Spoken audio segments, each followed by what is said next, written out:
confusing. Your love kept pursuing. Now that I've tasted your love, my heart just can't get enough. Jesus, you have me. You have me completely. It's your love in my heart running over, yeah. Every day of my life I'll draw closer. Hey! Such a perfect love. Oh, you lift me higher, higher. Lighting up my way. Everything is brighter, brighter. With you, everything is better. With you, I am right where I belong in this perfect love.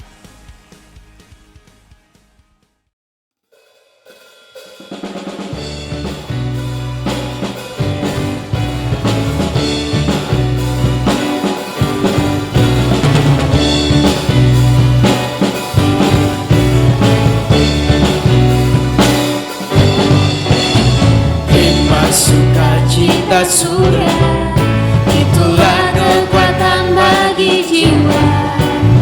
Dapat rasakan kasih-Nya di tengah badai yang bergelora. Terima sukacita surga, itulah kekuatan bagi jiwa.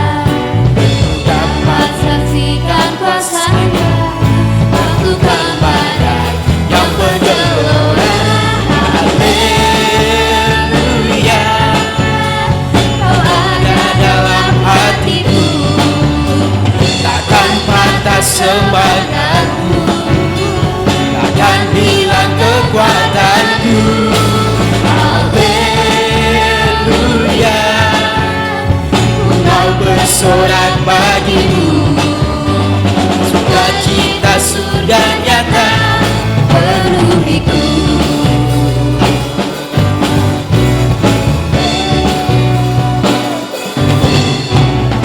Terima sukacita surga, itulah kekuatan bagi jiwa. Kau dapat rasakan kasih-Nya di tengah badai yang bergelora.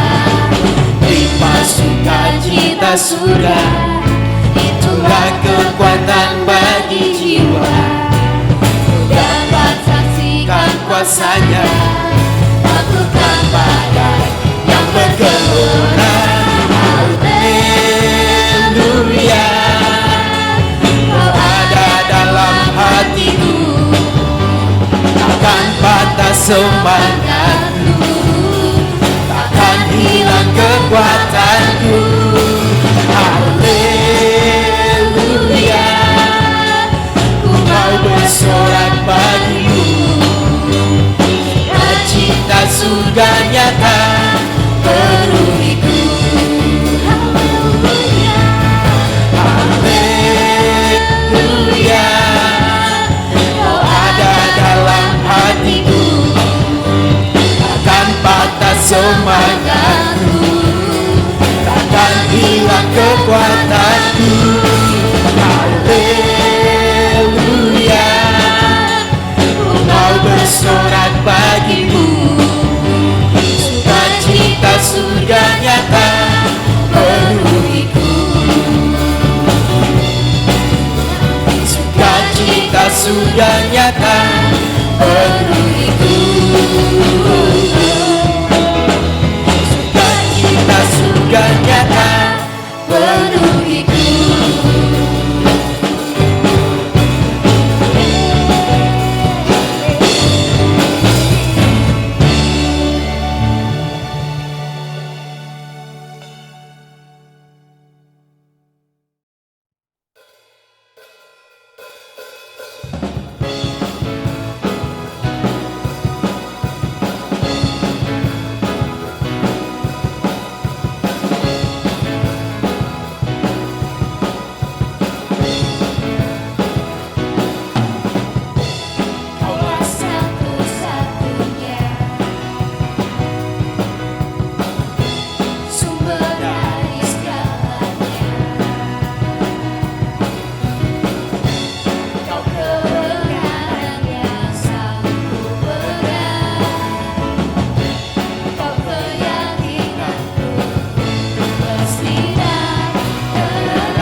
semua karena anugerahmu.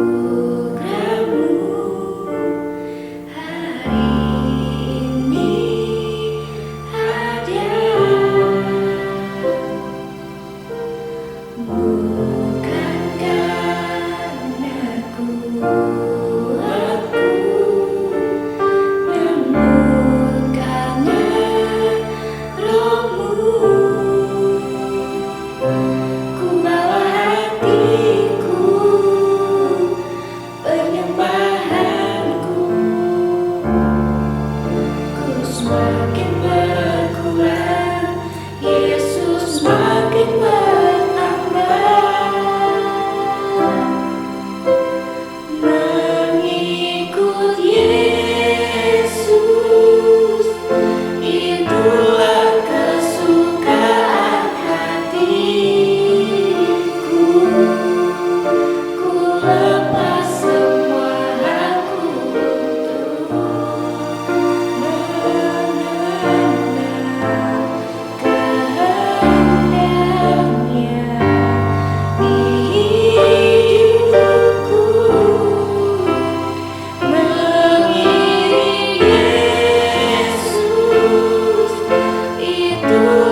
Shalom jemaat yang dikasih oleh Tuhan, sungguh senang bisa berjumpa dengan Anda kembali pada hari ini. Merupakan suatu sukacita walaupun kita tetap harus beribadah secara online. Bapak Ibu Saudara yang dikasih oleh Tuhan, tentu secara pribadi saya rindu untuk bersama-sama dengan jemaat Tuhan untuk kita bisa beribadah bersama-sama. Tapi Bapak Ibu Saudara ya, untuk beberapa saat kita memutuskan untuk berjumpa secara online terlebih dahulu dikarenakan situasi yang belakangan ini ya secara fisik itu mulai membahayakan bagi kita sebagai manusia yang hidup di dunia ini saat ini. Nah Bapak Ibu Saudara yang dikasih oleh Tuhan, saya mau sampaikan bahwa kalau sampai hari ini kita masih bisa hidup, itu hanya karena kasih dan kemurahan Tuhan. Saya bisa katakan ini Bapak Ibu Saudara karena di dalam waktu 1-2 bulan terakhir ini saya mendengar begitu banyak kisah yang menyedihkan di mana orang-orang yang dikasihi oleh orang-orang yang merupakan orang-orang yang bagian daripada keluarga mereka ya, yang ditinggalkan oleh orang-orang yang dikasihi. Ada orang-orang yang keluarganya meninggalkan mereka karena sakit penyakit ini. Nah Bapak Ibu Saudara ya, dalam 1-2 bulan terakhir ini ada begitu banyak kisah orang-orang yang saya kenal, saya tahu secara pribadi, dan mereka harus berpisah dengan orang-orang yang mereka kasihi. Dan sungguh benar-benar nyata bahwa kematian yang terjadi akibat pandemi ini bukan lagi orang-orang yang cuma saya dengar, yang cuma saya tahu lewat berita, bukan, tetapi bahkan orang-orang yang memang saya kenal secara pribadi. Dan saudara, oleh sebab itu mengapa saya katakan bahwa kalau kita masih hidup, kita bersyukur kepada Tuhan karena Tuhan masih mempercayakan kita kehidupan yang dalam artian kita masih punya tugas di dunia ini, kita masih punya hal yang harus dikerjakan di dunia ini, dan kita bersyukur untuk semua hal tersebut. Bapak Ibu Saudara, dan oleh sebab itu saya mau mengajak kita untuk mari lewat kesempatan ini kita melihat kebaikan Tuhan. Kita melihat kasih Tuhan di dalam kehidupan kita. Mengapa kita melihat kebaikan dan kasih Tuhan? Ya karena Tuhan masih memberikan kita kesempatan untuk berkumpul bersama-sama dengan orang yang kita kasihi. Dan Tuhan masih memberikan kita kesempatan untuk berkarya bagi kerajaannya, dan itu adalah hal yang patut kita syukuri. Walaupun mungkin beberapa dari kita secara ekonomi kita mengalami kesulitan, beberapa daripada kita mungkin ya secara ekonomi kita tidak seperti yang dulu-dulu. Tapi Bapak Ibu Saudara ya, yang namanya ekonomi, yang namanya uang itu satu saat bisa dicari. Tetapi kehidupan itu hanyalah mutlak satu kali dalam seumur hidup.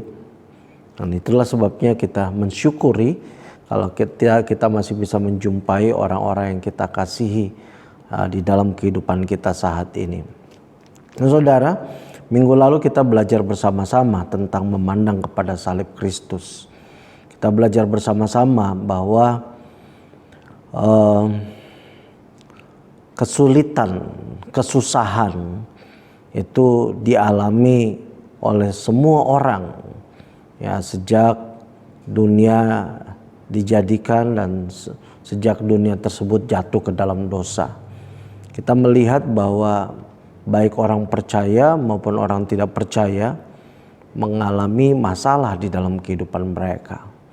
Secara khusus minggu lalu kita belajar dari kitab Bilangan bagaimana bangsa Israel yang keluar dari tanah Mesir, dan pada saat itu mereka sedang dalam perjalanan menuju tanah Kanaan. mereka mengalami suatu musibah yang diakibatkan oleh karena mereka bersungut-sungut kepada Tuhan. Mereka tidak puas dengan kehidupan mereka, dengan kondisi mereka. Mereka mau standar hidup seperti waktu mereka di Mesir. Dan saudara, itu bukanlah pertama kali mereka bersungut-sungut. Ya, dan saudara, akibat mereka bersungut-sungut tersebut, itu membuat mereka keluar daripada perlindungan Allah, yang akhirnya ular datang mematuk mereka. Ular datang menyerang mereka. Dan kita belajar bersama-sama bahwa walaupun manusia ini sudah sering menyakiti hati manusia, tetapi Allah tetap mengasihi manusia dan selalu memberikan jalan keluar kepada manusia. Dan saya meyakini bahwa di dalam kehidupan kita, bahwa terlepas daripada kehidupan kita yang jauh daripada sempurna, Allah tetap mengasihi Anda dan saya. Dia tetap mengasihi kita dan Dia tetap mencintai kita, dan Dia tetap mau supaya kita berada dalam jalannya. Kalaupun ada kesulitan, kalaupun ada kesalahan yang kita lakukan terhadap Allah, Allah tetap mau membimbing kita untuk berjalan di dalam jalannya. Nah, kita belajar bersama-sama minggu lalu bagaimana Allah menyuruh Musa untuk membuat sebuah tiang, yang dimana di tiang tersebut kemudian dibuat semacam bukan gambar tapi patung dari ular tedung tersebut. Dan setiap orang yang memandang kepada tiang dan ular tedung tersebut, maka dia akan disembuhkan daripada segala racun yang telah masuk dalam tubuh mereka akibat digigit oleh ular tedung tersebut. Nah, kita belajar bersama-sama bahwa kalau 2000 tahun ya, 4000 bukan 4000 sih ya, sekian ribu tahun yang lalu ya, orang Israel diselamatkan karena melihat akan tiang tersebut dan ular tedung tersebut, dan mereka disembuhkan.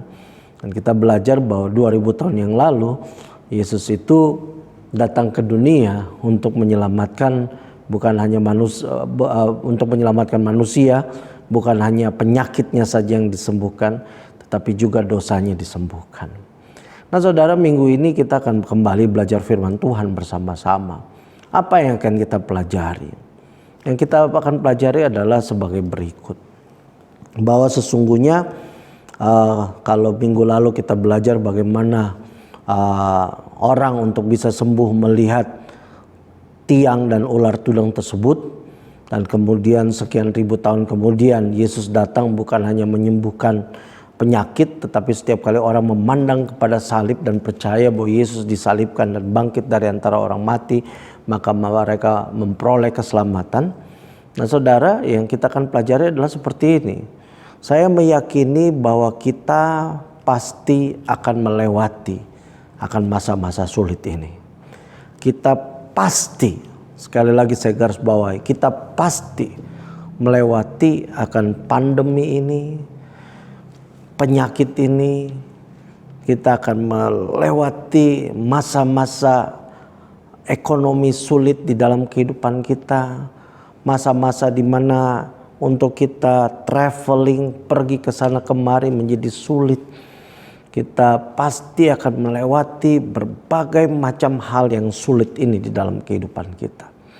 Nah tapi saudara ya, sesungguhnya penyakit ini, masalah ekonomi ini, kesulitan ini tidak sebanding dengan yang menjadi problem utama daripada manusia. Apakah problem manusia tersebut? Problem manusia tersebut adalah keselamatan. Sesungguhnya ada sesuatu yang lebih parah dan lebih buruk dan lebih berinfeksi daripada pandemi COVID saat ini. Dan yang lebih parah dan lebih buruk tersebut adalah dosa. Dosa mencoba untuk menghancurkan manusia. Dosa mencoba untuk memperangkap manusia. Dosa menghalangi Anda dan saya untuk bisa mengenal siapa Tuhan yang sesungguhnya. Dosa bisa membuat manusia saling iri satu sama lain, membuat manusia saling benci satu sama lain, membuat manusia tidak percaya satu sama lain. Oleh karena apa? Karena dosa tersebut yang berakar di dunia ini. Nah, jadi saudara, yang saya mau katakan adalah seperti ini, bahwa sesungguhnya sesulit apapun yang kita alami di dunia ini saat ini, itu tidak ada bandingnya dengan kesulitan yang dosa ciptakan di dunia ini. Nah, hari ini saya mengajak setiap umat Tuhan untuk kita bisa belajar bersama-sama agar kita menjadi umat Tuhan yang fokus kepada kerajaan Allah, fokus untuk kita bisa hidup sesuai dengan kehendak Tuhan, fokus untuk kita tidak lagi hidup berdasarkan kesulitan yang dosa lakukan di dalam hidup manusia. Nah, tentu saja kita sebagai orang percaya saat ini, kita bukan lagi orang berdosa, tetapi kita adalah orang-orang yang dibenarkan. Sekali lagi saya katakan, kita adalah orang-orang yang dibenarkan oleh Tuhan Yesus Kristus, oleh anugerahnya, oleh kasih karunia-Nya. Saat ini kita menjadi orang-orang yang telah menjadi anak-anak Allah. Tapi saudara, walaupun kita menjadi anak-anak Allah, ada hal-hal yang bisa mempengaruhi kita untuk kita tidak hidup sesuai dengan kehendak Tuhan, dan akhirnya kita gagal untuk mencapai akan kehendak Tuhan di dalam kehidupan kita. Saya mengajak kita semua untuk kita lihat di dalam kitab Matius pasal yang ke-25. Kita akan baca ayat 31 sampai ayat yang ke-46. Matius 25 ayat 31 sampai 46. Situ firman Tuhan berkata, apabila Anak Manusia datang dalam kemuliaannya dan semua malaikat bersama-sama dengan Dia, maka Ia akan bersemayam di atas tahta kemuliaannya. Lalu semua bangsa akan dikumpulkan di hadapannya, dan Ia akan memisahkan mereka seorang daripada seorang, sama seperti gembala memisahkan domba dari kambing. Dan Ia akan menempatkan domba-domba di sebelah kanannya dan kambing-kambing di sebelah kirinya. Dan Raja itu akan berkata kepada mereka yang di sebelah kanannya, mari, hai kamu yang diberkati oleh Bapa-Ku, terimalah kerajaan yang telah disediakan bagimu sejak dunia dijadikan. Sebab ketika aku lapar, kamu memberi aku makan. Ketika aku haus, kamu memberi aku minum. Ketika aku seorang asing, kamu memberi aku tumpangan. Ketika aku telanjang, kamu memberi aku pakaian. Ketika aku sakit, kamu melawat aku. Dan ketika aku di dalam penjara, kamu mengunjungi aku. Maka orang-orang benar itu akan menjawab Dia, katanya, Tuhan, bila manakah kami melihat Engkau lapar dan kami memberi Engkau makan, atau haus dan kami memberi Engkau minum? Bila manakah kami melihat Engkau sebagai orang asing dan kami memberi Engkau tumpangan, atau telanjang dan kami memberi Engkau pakaian? Bila manakah kami melihat Engkau sakit atau dalam penjara dan kami mengunjungi Engkau? Dan Raja itu akan menjawab mereka, aku berkata kepadamu, sesungguhnya segala sesuatu yang kamu lakukan untuk salah seorang dari saudaraku yang paling hina ini, kamu telah melakukannya untuk aku. Dan Ia akan berkata juga kepada mereka yang di sebelah kirinya, enyahlah dari hadapanku, hai kamu orang-orang terkutuk, enyahlah ke dalam api yang kekal yang telah sedia untuk iblis dan malaikat-malaikatnya. Sebab ketika aku lapar, kamu tidak memberi aku makan. Ketika aku haus, kamu tidak memberi aku minum. Ketika aku seorang asing, kamu tidak memberi aku tumpangan. Ketika aku telanjang, kamu tidak memberi aku pakaian. Ketika aku sakit dan dalam penjara, kamu tidak melawat aku. Lalu mereka pun akan menjawab Dia, katanya, Tuhan, bila manakah kami melihat Engkau lapar atau haus, atau sebagai orang asing atau telanjang dan atau sakit, atau dalam penjara dan kami tidak melayani Engkau? Maka Ia akan menjawab mereka, aku berkata kepadamu, sesungguhnya segala sesuatu yang tidak kamu lakukan untuk salah seorang dari yang paling hina ini, kamu tidak melakukannya juga untuk aku. Dan mereka ini akan masuk ke tempat siksaan yang kekal, tetapi orang benar ke dalam hidup yang kekal. Nah saudara yang dikasih oleh Tuhan, kalau kita baca di dalam Matius pasal 24 sampai dengan pasal 25, kita akan menemukan bahwa dua pasal tersebut adalah rangkaian daripada ajaran Yesus tentang akhir zaman. Dimulai dari pertanyaan murid-murid Tuhan Yesus kepada Tuhan Yesus yang bertanya, kapan kira-kira akhir zaman tersebut dan bila manakah akan terjadi? Kira-kira ciri-cirinya seperti apa? Dan kemudian Yesus memberikan semua jawaban tersebut bahwa nanti di akhir zaman ya akan terjadi peperangan, akan terjadi gempa bumi, akan terjadi disaster, ya akan terjadi bencana alam, ya kemudian terjadi perang bangsa melawan bangsa, ya kemudian Yesus mengatakan bahwa Injil Kerajaan Allah akan diberitakan di seluruh dunia menjadi kesaksian bagi semua bangsa. Tetapi Yesus tidak berhenti di situ. Kemudian Yesus memberikan beberapa perumpamaan tentang bagaimana sebagai orang percaya kita harus hidup. Yesus memberikan berbagai macam perumpamaan supaya kita menjadi orang yang percaya, yang bukan hanya sekedar secara mulut dan lidah kita mengaku Yesus adalah Tuhan, tetapi kita menjadi orang percaya yang di dalam kehidupan kita menjiwai apa yang Yesus ajarkan. Karakter kita, perbuatan kita serupa dengan Kristus. Nah saudara yang dikasih oleh Tuhan, saya meyakini bahwa Tuhan Yesus mau supaya setiap umat Tuhan, Anda dan saya, ya, itu masuk ke dalam kerajaan surga.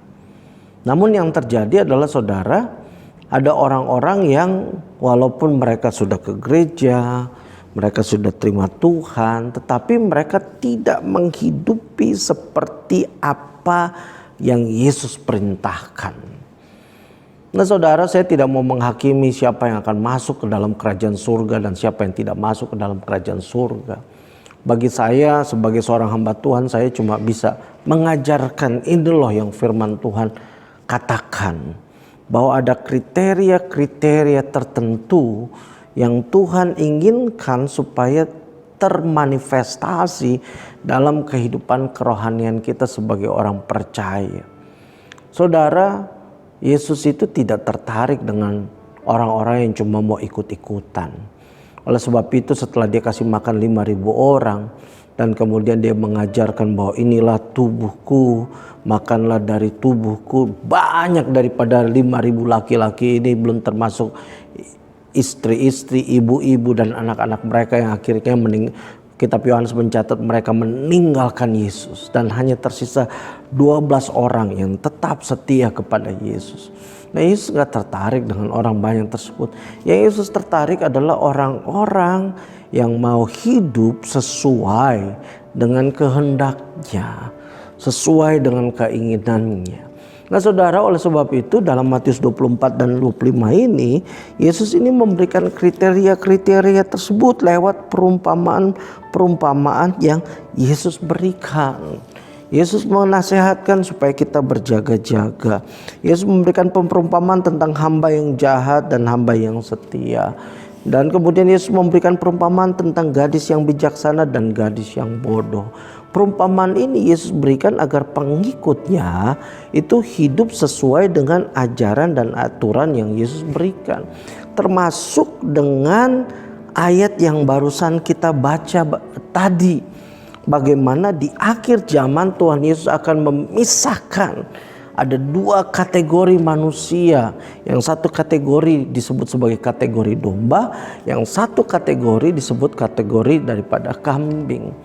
Dan firman Tuhan mencatat bahwa kategori domba adalah orang-orang yang mempunyai kepedulian. Pada saat mereka melihat ada orang yang lapar, mereka beri orang yang lapar tersebut makanan. Haus diberi minuman, telanjang diberikan pakaian. Berbicara tentang kepedulian yang Yesus punyai bagi orang-orang yang berkekurangan. Saya belajar bahwa Yesus itu mencintai semua kalangan. Kalangan orang kaya, kalangan orang miskin, kalangan orang konglomerat, kalangan orang melarat, semua Tuhan Yesus cintai. Tapi saudara, secara khusus Yesus memberikan perhatian kepada orang-orang yang tidak mampu. Yesus memberikan perhatian kepada orang-orang yang berkekurangan. Mengapa Allah memberikan perhatian kepada orang-orang tersebut? Saudara, kita sebagai orang percaya adalah wujud kasih daripada Allah. Kita sebagai orang percaya, sebagai anak-anaknya, merupakan duta besar, merupakan representasi daripada Tuhan Yesus Kristus. Sehingga orang yang tidak percaya kepada Tuhan Yesus, saat mereka melihat kita, mereka seharusnya mampu untuk melihat Yesus. Dan orang-orang yang kekurangan tersebut, saudara, mereka memerlukan bantuan-bantuan. Mereka memerlukan uluran tangan daripada orang yang percaya. Nah, mungkin ada yang berkata di antara kita di tempat ini, ada yang berkata, tapi Tuhan, saya sendiri berkekurangan Tuhan. Saya sendiri ekonominya lemah. Saudara, saya mau katakan seperti ini kepada kita yang saat ini masih mengalami pergumulan seperti itu. Yang pertama, saya percaya bahwa sebagai orang-orang percaya, satu saat pasti kita akan mengalami berkat Tuhan. Tetapi saudara jangan lupa bahwa berkat Tuhan tersebut bukan berarti seperti hujan yang turun setiap hari dan kemudian tanpa kita ngapa-ngapain berkat tersebut akan selalu ada. Bukan seperti itu, saudara. Berkat Tuhan tersebut Tuhan berikan dan harus dikelola. Sekali lagi, berkat Tuhan tersebut harus, ya, waktu kita terima harus dikelola. Nah, saudara, ada kalanya ada orang-orang yang alami berkat Tuhan tetapi tidak mengelola keuangan mereka dengan baik, sehingga akhirnya mereka terus-menerus bergumul dengan keuangannya, bergumul dengan kemiskinannya, bergumul dengan kesulitannya. Saudara yang dikasihi oleh Tuhan, saya sangat meyakini bahwa kita sebagai orang percaya diberikan hikmat oleh Tuhan untuk bagaimana kita bisa hidup yang lebih baik, hidup yang lebih sejahtera. Dengan tujuan apa? Dengan tujuan supaya hidup kita sebagai orang percaya itu diberkati. Dan saudara, pada saat kita diberkati itu adalah saat dimana kita bisa jadi berkat buat orang lain. Sehingga orang yang tidak kenal Kristus, orang yang berkekurangan bisa melihat kepada kita. Mereka bercermin kepada kita dan kemudian mereka mau untuk mengikut Tuhan. Karena mereka melihat kasih Kristus di dalam hidup kita sebagai orang percaya. Nah, saudara mungkin Anda berkata, pastor, saya sudah mengelola, saya sudah melakukan yang terbaik dalam hidup saya. Tapi saya masih berkekurangan. Saudara yang dikasih oleh Tuhan, dalam kehidupan kita sebagai orang percaya, kita harus mengakui bahwa ada kalanya kita mengalami naik dan ada kalanya kita mengalami turun. Nah, saudara yang dikasih oleh Tuhan, ya, kalau saat ini posisi Anda sedang dalam keadaan turun, secara ekonomi Anda sedang berada di dalam lembah, Anda sedang berkekurangan, ketahuilah, sesusah-susahnya hidup kita, sesulit-sulitnya hidup kita, masih ada yang jauh lebih sulit daripada hidup kita. Jadi sebenarnya kalau kita pelajari, kita akan menemukan bahwa sesulit apapun hidup kita, Tuhan tetap mau untuk kita bisa jadi berkat bagi banyak orang. Nah, saudara, tetapi kalau saya ngomong begini, saya juga mau katakan kepada setiap daripada kita, jangan terus-menerus mau hidup di dalam kesulitan. Anda harus bisa keluar daripada kesulitanmu untuk Anda bisa diberkati dan jadi berkat buat orang lain. Nah, kembali kita belajar dalam kisah ini, kita melihat bagaimana ya Tuhan mau untuk kita jadi orang yang peduli terhadap sesama. Jadi orang yang peduli terhadap orang-orang yang kekurangan. Nah saudara, saya sangat meyakini bahwa Tuhan sangat-sangat ingin, ya Tuhan Yesus itu sangat-sangat ingin agar lewat hidup kita wujud Kristus tersebut dipancarkan. Nah, beberapa minggu yang lalu kita sudah belajar bersama-sama untuk kita menabung dan kita mengelola. Untuk apa? Untuk menghadapi situasi yang sulit. Dan saudara, saya mau katakan saat ini kita sedang masuk di dalam sebuah situasi yang sulit. Seberapa sulit kita tidak tahu. Tetapi yang jelas saudara, saat ini saya mendengar bagaimana teman-teman saya di Pulau Jawa untuk mendapatkan obat yang diperlukan, mereka agak kesulitan. Saya mendengar kisah-kisah orang-orang yang mereka melakukan isolasi mandiri, tetapi mereka tidak mendapatkan makanan yang mampu untuk membuat mereka bisa sehat kembali. Jadi mereka hanya makan seadanya saja. Saya membaca kisah-kisah di mana ada keluarga-keluarga yang ditinggalkan oleh orang yang mereka kasihi pada saat mereka ngantri untuk bisa masuk rumah sakit dan dirawat oleh dokter. Inilah bagian daripada kesulitan yang saat ini sedang terjadi. Dan secara ekonomi ada orang-orang yang mengalami kesulitan seperti itu. Ada yang harus menjual harta benda mereka, barang-barang yang mereka kasih, yang mereka sayangi, yang mereka simpan. Dan akhirnya mereka harus lepaskan. Karena apa? Demi bertahan di dalam situasi yang sulit ini. Dan saya tidak tahu seberapa lama kesulitan ini akan berlanjut. Tapi saudara, di tengah-tengah kesulitan ini saya percaya sebagai orang-orang yang diberikan kepercayaan oleh Tuhan untuk mengelola berkat yang Tuhan berikan. Mari kita berdoa kepada Tuhan. Mari kita berpikir. Mari kita minta hikmat kepada Tuhan. Bagaimana supaya wujud daripada Matius pasal 25 ini. Ketika ada orang yang lapar, kita memberi mereka makan. Ketika ada yang haus, kita memberi mereka minum. Ketika ada yang telanjang, kita memberi mereka pakaian. Saudara, sesulit apapun hidupmu, jangan biarkan mental kemiskinan memenjarakan pikiran dan hatimu. Mari kita berdoa sebagai satu gereja Tuhan. Saya mengajak kembali kita jemaat Tuhan.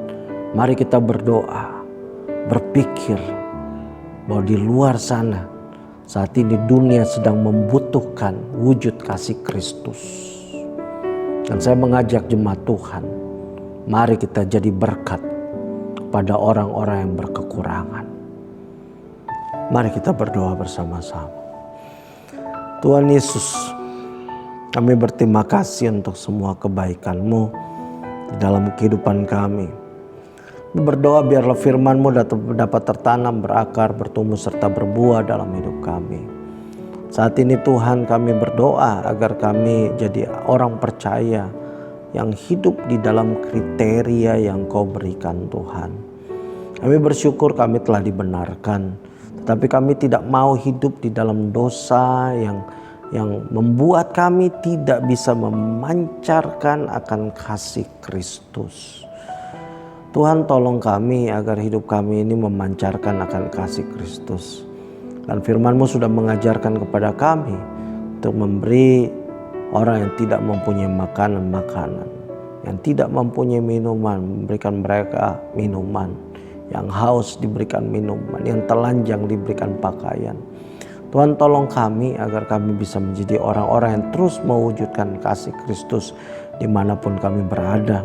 Dan saat ini Tuhan, dunia sedang dalam keadaan sulit. Dan saat ini kami berdoa sebagai anak-anak-Mu Jadikan kami ya Tuhan perwakilan-Mu untuk menunjukkan kasih Kristus. Dan Tuhan, biarlah ya Tuhan, kami sebagai gereja Tuhan kembali bangkit, menjadi terang, menjadi garam, menjadi berkat bagi orang-orang yang memerlukan akan Engkau. Kalau ada orang yang lapar, kami memberi mereka makan. Ada yang haus, kami memberikan mereka minum. Ada yang telanjang, kami memberikan mereka pakaian.